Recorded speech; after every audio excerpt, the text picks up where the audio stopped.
raising the curtain on Housing Minister Dara O'Brien's new plan to deal with the house. Contrite Fergus O'Dowd's in the seat opposite you as the week progresses, Katie, because what they've managed to do with this bill overnight is to create a new cohort, a very important cohort for the base of Fianna Fáil and Fine Gael, of slightly better off white collar workers up and down the country who are hopping mad over this.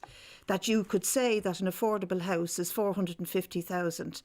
Now that works out as probably affordable for two TDs, married and living together and sharing their income. But there's two TDs are not your average nurses, teachers, paramedics, people to try and buy something. It goes further and further away from them. And it must be a terrible shock to them to see this great announcement, as Mary Lou McDonald said, Yahoo, over affordable homes are going to be built and they'll be affordable at 450,000. I mean, give us a break.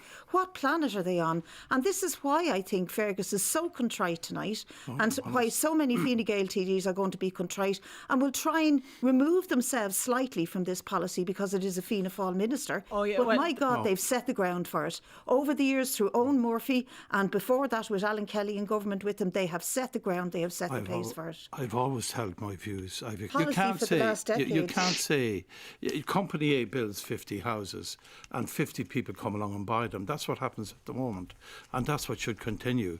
I don't think... Put it up to now because, they're called after birds, they're vultures, they're cuckoos and they are everywhere. And they are cleaning up in profits and they pay very little, if any, tax on them. And this has been structured by all governments for the last decade to invite in the so-called investors who just gobble up the property, and property is no longer seen as housing is supposed to be about a home, it's supposed to be about investment, and this has been deliberate government years now. I've been consistent in everything I've always said. Putting the word affordable in front of housing doesn't make it affordable. I haven't changed at all. I'm making the same points as I always made. And the point is very clear, and the point is very strong at our party, that must not be allowed to continue. I'm afraid you're not going to get away with that. Your party's been in power for too long to get away with that. Thomas, I'll let you back in there. Look, I mean... Serious intervention by government this week in the market by passing a bill to stop ticket. Now, that intervention in the market, you could do that with housing, stop the whole-scale privatisation of people's homes, their potential homes. Let me give you a sense of what we're getting a massive reaction to, as we did last week. That was just produced yesterday. Get rid of it. Well, it hasn't been passed yet. It hasn't been passed. They're going to push it through very seriously. Let's see, Fergus, do you vote against it? No, it's up to you to vote against it. I think the point is the legislation has been published, it's out there. Let's debate it fully. I'm all in favour of that, and I would express my views. If it's as bad as it is, why would you not get rid of it and totally reform the point housing I'm trying to make is that we all agree on a number of things here. We all agree that I agree, you agree, we all agree that these guys shouldn't be able to buy these homes. And we have to stop that. But we all agree that we need more state housing. You the government, you can't stop that. We all agree, for instance, that... You created the setup, you gave them the tax breaks, you welcomed them in, you encouraged them in. So now you're saying it shouldn't happen. But then stop it happening, Fergus. The history is this, that we are where we are.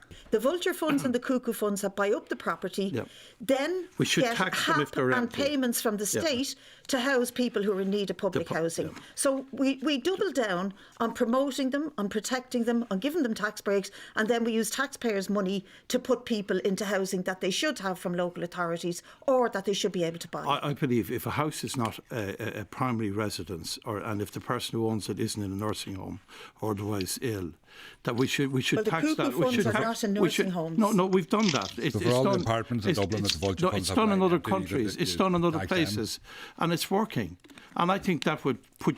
And whatever the technicalities are, the reality is that we have had a developer-led market in this country and an investor-led market for the last 10 to 12 years, and people are utterly priced out of the market. Well, I'll just give and you one having of to those. move back home with their family. It's shameful in their 30s and 40s having to move back with Mammy and Daddy. I'm just reading one of those here. Good grief, says one of our texters. They only panic. They're spooked by it now, Tommy, because the reaction they got to this bill, you know. If the government policy is to work for individual people who are are in need of housing. Why isn't the policy doing that? I think the point is, I think the key point here, and we're all, it's coming.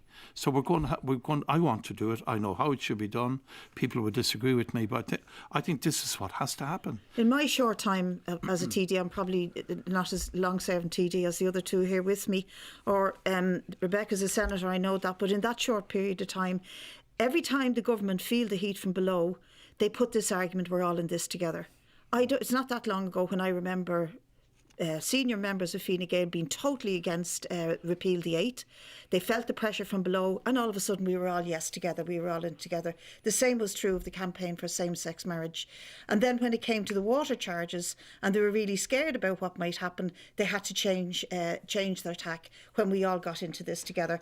So when I hear you saying we're all in this together, I know you're worried. And it's not me you're worried about, it's your voters. I'm not you're worried about your voters because they are raging with you. They are raging. What you're doing to the future of housing in this country is absolutely and utterly shameful. You see, and what you'll end up with is a social problem is where people who are renting for most of their lives, when they turn 60, 65 and retire, they're at risk of homelessness, at risk of a serious homeless crisis for the next generation. And that's a very, very that's a very, very dangerous thing to have on your conscience. On that, we will leave that one there, because we could actually spend the next 3 hours, I think, talking about all the various aspects of this, and we will come back to this again and again.